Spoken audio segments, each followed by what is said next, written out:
Alright, so I wanted to take a few minutes and go over a sawmill trailer that I made for my Mechmaxx 32-inch sawmill, the SM32.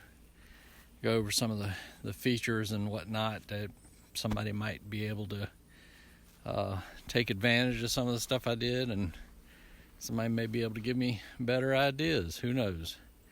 But essentially I made it out of scrap metal.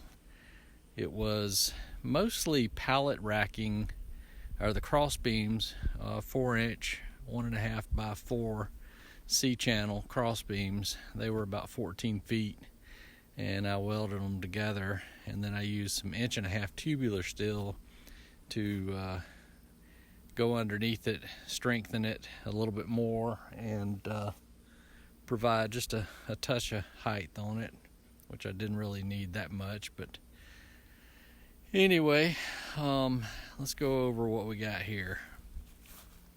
So essentially one of the ideas that I had was this toolbox back here. I custom fabricated that out of 12 gauge to fit in between the bottom rails. As you can see here, it opens up, plenty of storage area. Oh, and let me say that I am not a welder by any means, folks. I'm a farm welder. So anyway, that's one item.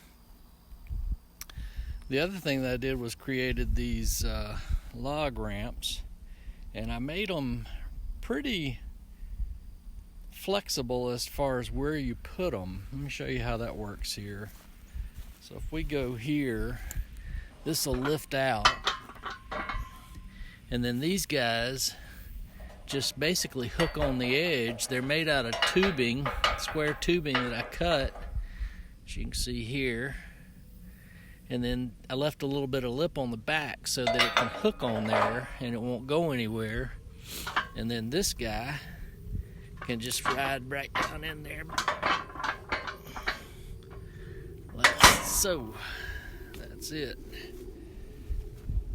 And then I put the extra feet on the bottom, give it a little bit of swivel. I did the typical hookup, when you want to make the head stationary for hauling. I did some hooks there. I also made a step, and that step is using the same concept as those legs, those log rolling legs, hooks on, and you can easily take it off, just lift up and put it wherever you want it, but that makes it a little easier to get up and to it. I also made the hitch, like a lot of the ones you see, that hitch comes off and flips around. It's the same distance there, so it'll flip around and tie back up out of the way.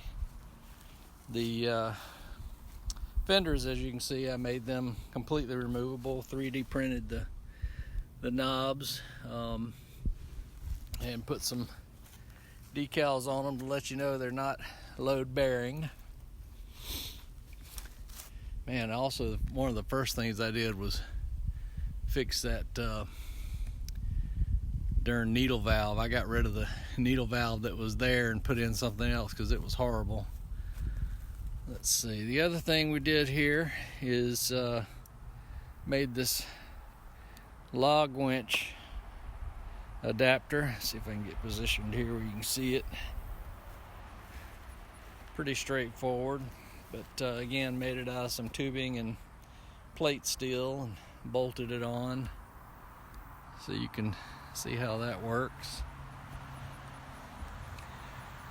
But that's primarily the changes that I've made.